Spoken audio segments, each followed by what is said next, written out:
Kuwaiti national na pumatay sa isang kababayan natin Pilipinang OFW sa bansang Kuwait na hatulan ng 14 na taong pagkakakulong. Tag-iisang taon naman sa 3 kasabwat nito. 5 taong nagtrabaho ang Pinay OFW sa nasabing bansa. Pero eto ang sinapit niya sa mga Kuwaiti locals. Pero ang parusa ay kulong lang. Inanunsyo ng Department of Migrant Workers na nahatulan na ang suspect sa pagpatay sa overseas Filipino worker na si Daphne Nakalaban sa Kuwait.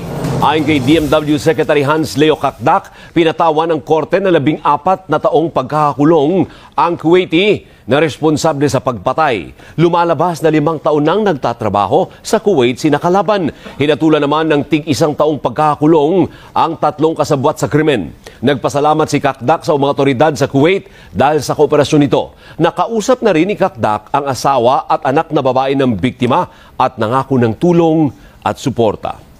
Pero bakit ganon? Pareho namang murder ang kaso, pero bakit magkaiba ang hatol? Porket ba lokal ang nakapatay at Pinay OFW ang namatay?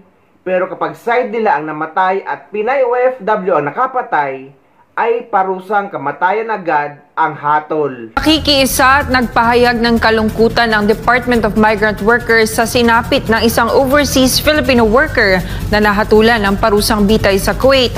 Ayon kay DMW Secretary Hans Kakdak, tuloy-tuloy ang pagbibigay ng legal, emosyonal at pinansyal na suporta sa kanyang pamilya, lalo na sa mga anak na menor de edad. Sa isang panayam, sinabi ni Secretary Kakdak na nakikipag-ugnayan na ang DMW sa pamilya ng OFW upang matiyak na hindi maaapektuhan ang kanilang pamumuhay, partikular ang kapakanan ng kanyang 3 anak.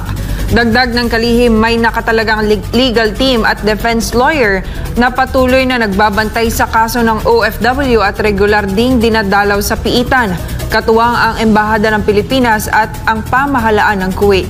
Tiniyak din ng kalihim na hindi maaapektuhan ng insidente ang deployment ng mga Pilipino sa Kuwait dahil ito ay isang hiwalay na kaso na hindi sumasalamin sa kabuuang ugnayan ng 2 bansa. Sa kasalukuyan, higit 1,500 na kaso ng mga OFW ang tinututukan ng DMW na nangangailangan ng legal assistance, kabilang na ang may mabibigat na paratang sa iba't ibang panig ng mundo.